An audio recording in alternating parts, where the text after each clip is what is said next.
I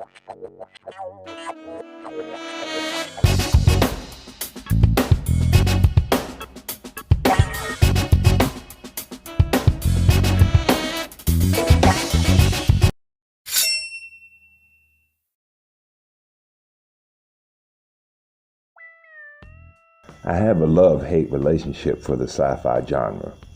Shows like Buck Rogers, Battlestar Galactica, and Star Trek were always airing when I was a kid. I'm even a huge Star Wars fan. Well, I was. But for every Dune or Aliens, we get flooded with shit like.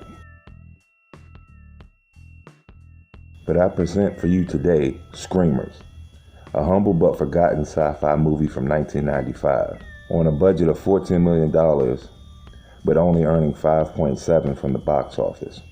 Directed by Christian Duguay and starring Peter Weller, best known for his role in RoboCop. Drop it!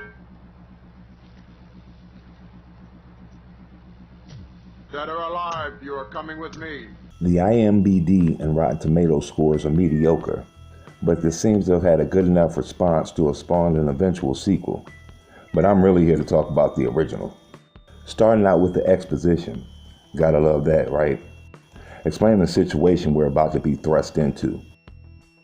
In 2078, a mining corporation, NEB, has had controlled operations in the known solar system for the past 50 years. 20 years ago, they discovered beryllium, the solution to the world's energy crisis. But mining beryllium exposes lethal levels of radiation and pollution to the planet. The Mining Federation and scientists demand stop be put to the mining operations. So their bosses, the NEB, do the only logical thing and declare fucking war.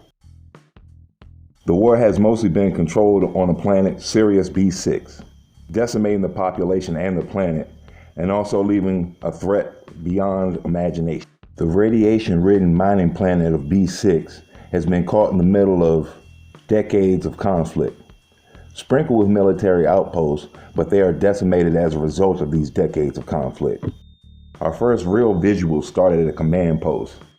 The soldiers are getting a little R&R in this little desert wasteland bunker, and lo, on the horizon, a lone soldier approaches the post. They're all ready to react and waste this guy for no good reason. But in a few moments, we get a glimpse of why. Oh no! Out jump the Screamers. It turns out our lone soldier was trying to deliver a message. And then we get our first look at our protagonist, RoboCop, and the rest of his regime.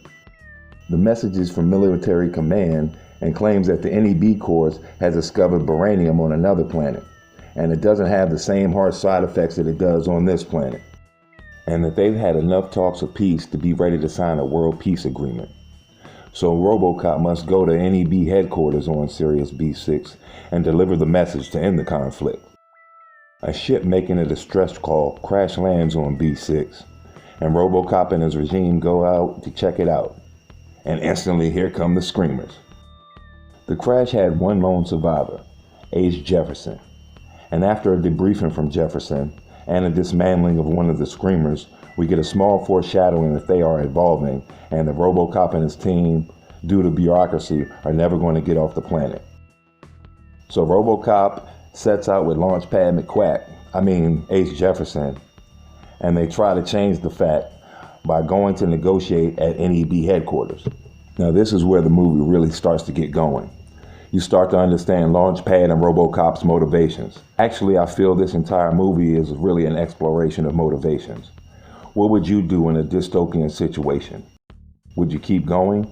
How did you become? Jaded, pessimistic, or hopeful, thinking one day things will change? Do you help others, or do you attack the first thing that you consider a threat? This movie has everything you want out of good storytelling. Point and no return, plot twist, foreshadowing, the hero's journey, setup and payoff, great mood setting, and character arcs. It's funny how this average movie from the 90s beats most writing for movies with triple the budget nowadays. This movie builds the tension and keeps it. I have to go back to my youth to find a movie to keep me disengaged, at least from a movie from Hollywood nowadays. You really start to root for RoboCop as you realize how prepared and determined he is to see his mission through.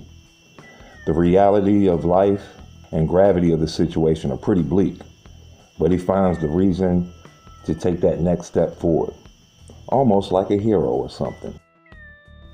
So let's go over the good of the movie, in my opinion. I thought that there was very effective dialogue. I enjoyed the ambiguity of everyone. It added to the tension and suspense of the movie.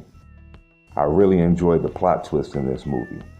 The scenery, the sets, and the props were very nice, and I enjoyed the use of practical effects with the blend of CGI.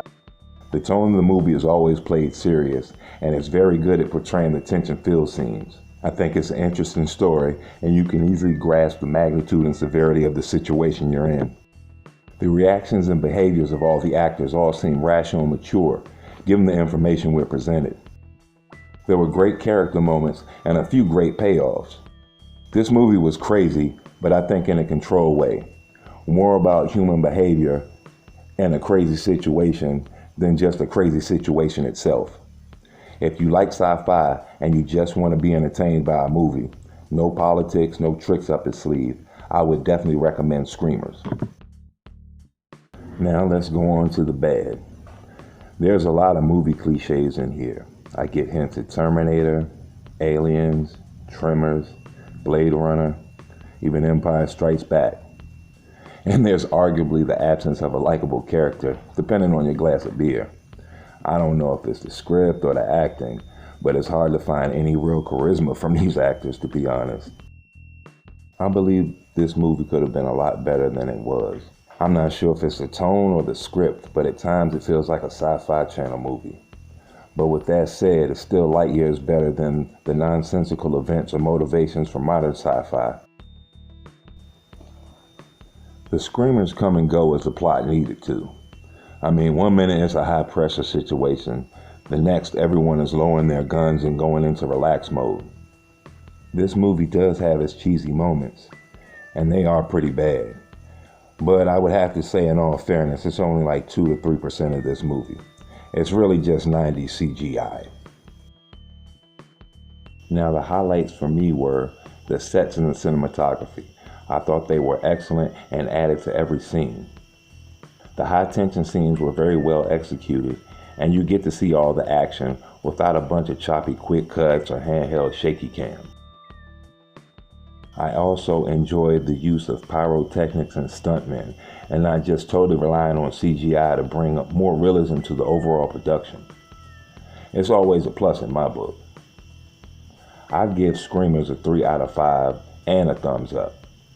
It's just a well-written story, executed nicely, and I think the story holds up extremely well, especially by today's standards. I was engaged, I was interested, and I was satisfied and glad I watched it. Now that's entertainment. I hope I was able to give you a great recommendation. Thanks for watching.